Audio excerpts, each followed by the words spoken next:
Hello, Mr. Ram. Silo Little Gam Selo, Silo Moralian Gasedu, Silo Doctor Imanto Mr. Sorma Brienda, Aru Amisa Brienda, Aru Angkot Purandura Brienda, Edempila, Silo Ankle, Couple, Papa, Mudi, Kabuligato, Leon Capolom, Moedi,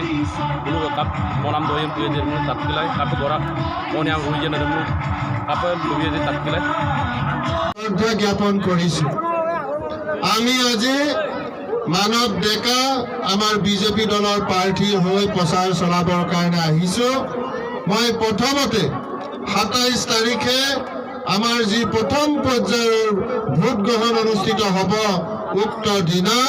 আমাৰ দলৰ প্ৰাৰ্থী মানৱ ডেকা ডাঙৰীয়াৰ প্ৰতীক পদম ফুলৰ ছবিত vote দি জয়যুক্ত কৰিবৰ কাৰণে মই অনুৰোধ জনাইছো আমি লোহিত খাবলো ঘুনাহতি পুত তেলাহি ইয়াৰ পিছত আমি অমৰপুৰ যাম হদিয়া আৰু মই কাইলৈ যাম লাই মেকুৰীৰ মেচাকি চাপৰি এনেকুৱা আৰু আহতগুৰি দক্ষিণ আহতগুৰি এই কাৰণে আমি কৈছো আমি জানো এই অঞ্চলবিলাকত বসবাস কৰা আমাৰ খিলঞ্জীয়া জনজাতি আমাৰ খিলঞ্জীয়া মানুহৰ কি সমস্যা হৈছে এটো আমি মৰ্মে মৰ্মে উপলব্ধি কৰো আৰু আমি বহুবাৰ আহিব কাৰণে ইয়াতে চেষ্টা কৰো মাজে মাজে আহিও থাকো আৰু আমি প্ৰতিবাৰে এই অঞ্চলবিলাকৰ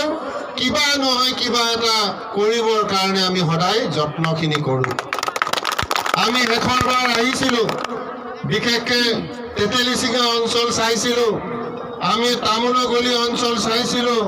আপোনালোকৰ এই ৰাইজে কৈছিলে তামাৰত এখন দলং বনালে বালি চাপৰি দি আমি জেংৰাই পাব পাৰো ইত্যাদি ইত্যাদি কথাও কৈছিল গতিকে ৰাইজে যিখিনি কথা কৈছিলে আমিও চেষ্টা কৰিছিলো যে তাৰ কিবা এটা হলো কৰাৰ কাৰণে আৰু তাৰে দুই এটা কাম আমি ইতিমধ্যে আৰম্ভ কৰি দিছো তো এই কাৰণে আমি সদায় চেষ্টা কৰো আজিও আহিছো যে আমি আগন্তুক চৰকাৰৰ দিনত আমি চৰকাৰ বনাম আৰু সেই বনাওতে আপোনালোকক আমি কিবা নহয় কিবা এটা দিয়াৰ কাৰণে আজি আমি তো সেই কাৰণে আমি ইয়ালৈ আহিছো আমাৰ এই অঞ্চলৰ ৰাইজে বহু আঁচনি ব্যক্তিগতভাৱে সংযোজন যদিও হৈছে কিন্তু অঞ্চলটো যদি উন্নয়ন নহয় আমি 200 টকা 500 টকা 2000 টকা দি আমি কেতিয়াও আগুৱাই যোৱাটো সম্ভৱ নহয় তো এই কাৰণে আমি এই কথাবিলাকো আমি উপলব্ধি কৰো মই এই কাৰণে আমাৰ সপোন আপোনালোকৰ সপোন আমি যাতে বাস্তৱত ৰূপায়িত কৰিব পাৰো তাৰ কাৰণে আমি প্ৰয়াস কৰিবৰ কাৰণে আপোনালোকৰ ওচৰতে আৰু বিশেষভাৱে আজি গুণাহতিত আপোনালোকৰ লোহিত খাবলৈ বুলি আগত গুণাহতিত আমাক নমাই দিলে আমি গুণাহতি ৰাইজক কৈ আহিছো লোকসভা নিৰ্বাচনৰ আগে আগে গুণাহতি কাম আৰম্ভ কৰিম বুলি তাত কৈ আহিছো আৰু আপোনালোকৰ মাজলৈ আহিছো যাতে আমি লোহিত খাবলৈ দলংখনো আমি আৰম্ভ কৰিব পাৰো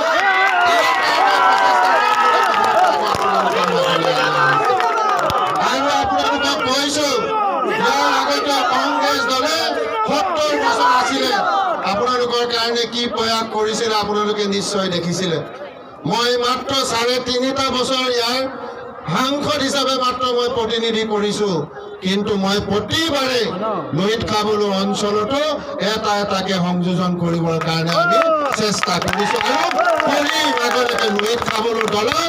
মোৰ চেষ্টা থাকিব অহা লোকসভাৰ নিৰ্বাচনৰ আগে আগে আপোনালোকৰ এইখন আৰু আপোনালোকে জানে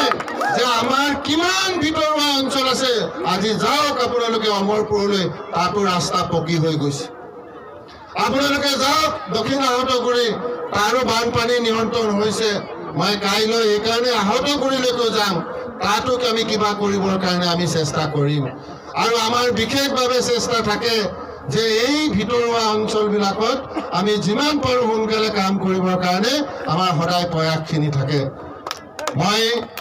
এইখিনি কথা ক'বৰ কাৰণে আজি ৰণোজ পেগু ডাঙৰীয়া আমি ইয়ালৈকে আহিছো আপোনালোকে ৰণোজ পেগু ডাঙৰীয়াক ডাঙৰ এটা হাত চাপৰি দিয়ক আমি 509 কোটি টকা পাইছিলো আৰু গোটেই পইচা ৰণোজ পেগু ডাঙৰীয়াই 5 পইচা নোলোৱাকে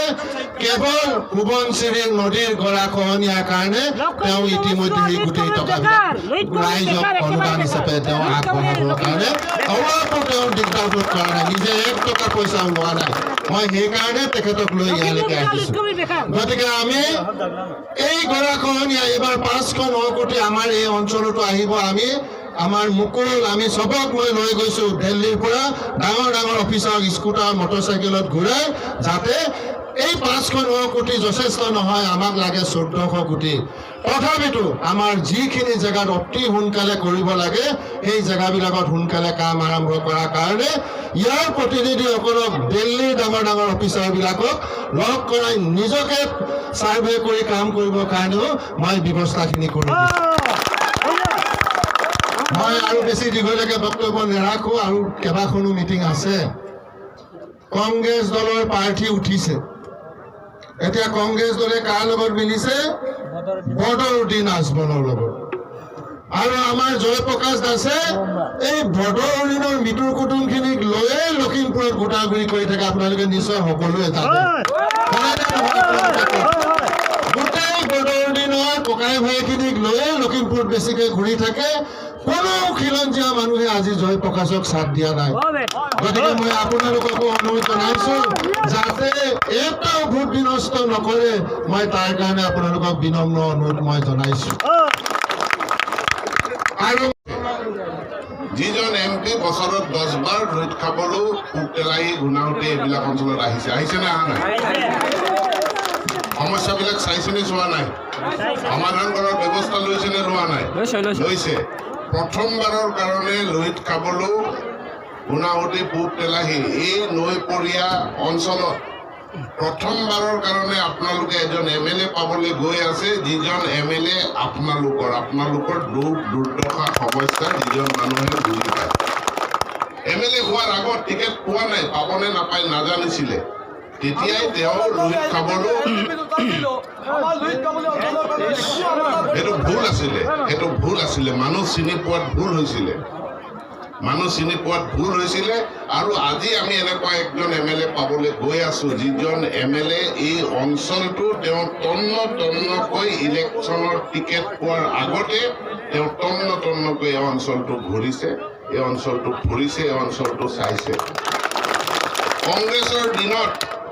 এই লুইট খাবলৈ পুকতেলাহী ঘূণাসুঁতিত 1 ইঞ্চি পকা ৰাস্তা নহল 1 ইঞ্চি PMGSY ৰাস্তা নহল আজি যদি পকা ৰাস্তা হৈছে এই ভাৰতীয় জনতা পাৰ্টি চৰকাৰৰ দিনত হৈছে কাৰণ ভাৰতীয় জনতা পাৰ্টিৰ নীতি হৈছে সবকা সাথ সবকা বিকাশ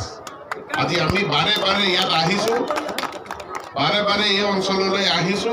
আৰু এই অঞ্চলৰ সমস্যা সমাধান কৰাৰ কাৰণে পদক্ষেপ লৈছো মোক MLA বনাইছে মই দিছপুৰত এনে থকা নাই মই আমাৰ যি জ্বলন্ত সমস্যা আছে সেই সমস্যা সমাধান কৰাৰ কাৰণে দিনে ৰাতিয়ে মই কথাবিলাক কৈছো আজি অসমত চাৰিওফালে পকা ৰাস্তা হৈছে পকা দলং হৈছে কিয় হৈছে আমাৰ চৰকাৰে বছৰত 5,000 কোটি টকা ৰাস্তা দলং বনাবৰ কাৰণে দিছে মই MLA মোক পঠাইছে মই MLA হৈ তাত থাকি কি কৰিম মই কি কৈ আছো যে আমাক এতিয়া 5,000 কোটি টকা প্ৰতি বছৰে 3টা বছৰৰ কাৰণে বানপানী গৰাখহনীয়া সমস্যা সমাধান কৰাৰ কাৰণে অসম চৰকাৰে দিয়ক আৰু মোৰ যি আবেদন আছিলে সৰ্বানন্দ সোণোৱাল ডাঙৰীয়া ডক্টৰ হিমন্ত বিশ্ব শৰ্মা ডাঙৰীয়া তেওঁ কৈছে মই আপোনাৰ অনুৰোধটো শুনিছো মই অমিত শ্বাহজীৰ লগত এইটো আলোচনা কৰিম আৰু আলোচনা কৰাৰ পাছত কালি এটা বহুত ডাঙৰ ঘোষণা অমিত শ্বাহ ডাঙৰীয়াই কৰিছে কি ঘোষণা কৰিছে আমাৰ আগৰ 2016 চনত অসম চৰকাৰৰ গঠনৰ আগমুহূৰ্তত আমি ঘোষণা কৰিছিলো 4টা সংকল্প অসমক বিদেশী মুক্ত হ'ব সন্ত্ৰাসবাদ মুক্ত হ'ব দুৰ্নীতি মুক্ত হ'ব আৰু প্ৰদূষণ মুক্ত হ'ব যোৱাকালি আমি সকলোবিলাকে কোৱাৰ পাছত অমিত শ্বাহ ডাঙৰীয়াই ঘোষণা কৰিছে এই চাৰিটাৰ লগত আৰু এটা যুক্ত হ'ব, সেইটো হ'ল অসমক বানপানী মুক্ত কৰাৰ কাৰণে ভাৰতীয় জনতা পাৰ্টীৰ নেতৃত্বাধীন চৰকাৰখনে কাম কৰিব। আমি PWDত যেনেকে বছৰত 5,000 কোটি টকা খৰচ কৰি পেলাই ৰাস্তা দলং বনাইছো, 5,000 নহ'লেও 2,500 কোটি টকা প্ৰত্যেক বছৰে আমাক লাগিব। সেই পইচা খৰচ কৰি অসমত বানপানী মুক্ত কৰিবৰ কাৰণে আমি কাম কৰিম। শ্ৰদ্ধেয় ৰাইজ, কেইদিনমান আগত প্ৰধানমন্ত্ৰী আহিছিল ধেমাজি জিলাত কোলাজানৰ শীতলমাৰী পিয়াং চাপৰি নামৰ ঠাইত মিটিং কৰিছিল। যিটো শীতলমাৰী পিয়াং চাপৰি চিচিটঙানী সকলোৱে নাম শুনিছে, টংকি পেগুকে নিতম দে আপুঙে চিচিটঙানী কাপে চুল্লি পতাপে বাদাম কাং এৰেনটো তাতিলা আৰে চিচিটঙানী, সেই চিচিটঙানী আজি বানপানী মুক্ত হ'ল বগীবিল দলঙৰ কাৰণে। যদি আমি চিচিটঙানীক বানপানী মুক্ত কৰিব পাৰো, তেতিয়াহ'লে লুইতমৌ ঘূণাসুঁতি পূব তেলাহীকো আমি বানপানী মুক্ত কৰিব পাৰিম। আমাক পইচা লাগে, আগ্ৰহী লাগে, আৰু সেইটো কাম কোনোবাই যদি কৰে, সেই কাম যদি কোনোবাই কৰে, সেই কাম একমাত্ৰ ভাৰতীয় জনতা পাৰ্টীৰ চৰকাৰখনে কৰিব। গতিকে ভাৰতীয় জনতা পাৰ্টীৰ এই চৰকাৰখনক 27 তাৰিখৰ দিনা ৰাইজে ভোট দিব লাগিব। যি মূলা বাঢ়িব দুপাততে চিন, যি মূলা বাঢ়িব দুপাততে চিন। যদি লোহিত খাবলৰ সমস্যা সমাধান কৰিব লাগে, এইটো যদি মূৰত সোমাই নাথাকিলহেঁতেন, প্ৰধান বৰুৱা ডাঙৰীয়াই লুইতত অন্তত একো নহ'লেও কাঠৰ দলংখন নবনালেহেঁতেন। কাঠৰ দলংখন বনাইছে, আৰু কাঠৰ দলং বনোৱাত এটা প্ৰধান বৰুৱাৰ বদমাছ বুদ্ধিও আছে। বদমাছ বুদ্ধিটো কি? আমাৰ চৰকাৰৰ এখন আঁচনি আছে, চিলাৰাই সেতু নিৰ্মাণ। য'ত কাঠৰ দলং আছে তাত পকা দলং বনোৱাৰ এখন আঁচনি, কিন্তু কাঠৰ দলংখন দেখুৱাব লাগিব। আজিকালি জিঅ' টেগিং হয়, ছেটেলাইটৰ পৰা চব চাই। আগতে দিছিলে ইয়াত দলং RCC দলং বনাব লাগে বুলি, শ্বিলঙৰ পৰা চালে দেখিলে ইয়াত দলং চলং একো নাই, গতিকে ৰিজেক্ট হ'ল। সেইকাৰণে এতিয়া কাঠৰ দলংখন বনাইছে, যাতে এই চিলাৰাই সেতুৰ অধীনত অহা বছৰ তাত আমি পকা দলঙৰ কাম আৰম্ভ কৰিব পাৰোঁ। এখন দলং, ডাঙৰ দলং, যোৰহাটলৈ কমলাবাৰীৰ পৰা নিমাতী ঘাটলৈ দলং। চৰকাৰে প্ৰতিজ্ঞা কৰিছিলে এখনতো আৰু বাঁহৰ দলং নহয়, ৰাতিটোৰ ভিতৰত বনাব, তাৰ চাৰ্ভে কৰা, ডিজাইন কৰা, ড্ৰয়িং কৰা বহুত সময় লাগিলে, কিন্তু আজি দলঙৰ কাম আৰম্ভ হৈছে নে হোৱা নাই? দলঙৰ কাম আৰম্ভ হৈছে। যদি আমি কমলাবাৰী নিমাতী ঘাট দলংখন বনাব পাৰো, তেতিয়াহ'লে খাবলো ঘাটত দলং বনাব নোৱাৰাৰ কোনো কাৰণ নাই। ইফালে আমি ইতিমধ্যে চেলেক গুণাগুৰি ঘাটত দলং অসম মালাৰ অধীনত তাৰ টেণ্ডাৰ হৈ গ'ল, কাম আৰম্ভ হ'ব। এতিয়া খাবলো ঘাটত আমাক এখন দলং লাগে, এইটোৱেই আমাৰ প্ৰধান দাবী। মই যদি কওঁ, মই যদি লুহিত খাবলোত যদি মোৰ ঘৰ হ'লহেঁতেন, প্ৰধান বৰুৱা চিফ মিনিষ্টাৰে যদি মোক সোধে তোমাক কি লাগিব, এটা খালি দাবী কোৱা, এটা দাবী কোৱা, 3টা ক'ব নোৱাৰিবা, 2টা ক'ব নোৱাৰিবা, এটা কোৱা, তেতিয়া মই ক'ম যে মোক খাবলো ঘাটত দলংখন দিব। প্ৰথম আমাক দলংখন লাগে, আৰু এই দলং নিৰ্মাণ কৰাৰ লগে লগে বগীবিল দলং হোৱাৰ লগে লগে উজনিত 2 কিলোমিটাৰ, নামনিত 5 কিলোমিটাৰ যেনেকে প্ৰটেকশ্যন হ'ল, ইয়াৰ খাবলো ঘাটৰ দলং চেংচন হোৱাৰ লগে লগে ইয়াৰ উজনি আৰু নামনি খণ্ডত প্ৰটেকশ্যনৰ কাম হ'ব। প্ৰধান বৰুৱা ডাঙৰীয়াই NSPCৰ পৰা এই 500 কোটি টকাৰ পেকেজৰ কথা ঘোষণা কৰি গৈছে। এই 500 কোটি টকা গেৰুকামুখটো ধেমাজি জিলাত পৰে, লখিমপুৰ জিলাত নপৰে। 500 কোটি টকা যি ঠাইত প্ৰজেক্ট আছে সেই ঠাইৰ উন্নয়নৰ কাৰণে দিছে। তাৰমানে মই ধেমাজি জিলাত 200 কোটি টকাৰ মই আঁচনি ল'ব পাৰোঁ, কাৰণ মোৰ ধেমাজি জিলাত গেৰুকামুখ আছে, NSPC আছে। মই 300 কোটি টকাৰ আঁচনি ল'ব পাৰোঁ, কিন্তু ৰাইজ এই সোৱণশিৰি পৰিয়া মানুহৰ দুখ বেদনা কষ্ট, পদম বগীনদী কৰকণিৰ পৰা আৰম্ভ কৰি লোহিত মুখলৈকে এই ৰাইজৰ দুখ কষ্ট বেদনা দেখি মই সিদ্ধান্ত লৈছো, আমি ধেমাজিয়ে 1 টকাও নলওঁ, গোটেই টকা সোৱণশিৰি পৰিয়া ৰাইজে ইয়াত সেই পইচা খৰচ কৰোঁ। আমি এখন বানপানী মুক্ত অসম গঢ়িবৰ কাৰণে এইবাৰ সংকল্প লৈছো। যোৱাবাৰৰ সংকল্প 4টা আছিল, এইবাৰ আমাৰ সংকল্প 5টা। আৰু মানৱ ডেকা ডাঙৰীয়া মানৱ দৰদী একজন মানুহ, মোৰ বন্ধু, এইকাৰণে মই ইয়ালৈ আহিছোঁ। তেখেতে টিকেট পোৱাৰ আগতে এই প্ৰত্যেকখন গাঁও তেওঁ ঘূৰিছে, চাইছে, তো কাম কৰিব। আৰু আমি সকলোৱে এটা টিম হিচাপে, প্ৰধান বৰুৱা ডাঙৰীয়া আছে, মই আছো, এইবাৰ ভুৱন পেগু ডাঙৰীয়াও জোনাইৰ পৰা ভাৰতীয় জনতা পাৰ্টীৰ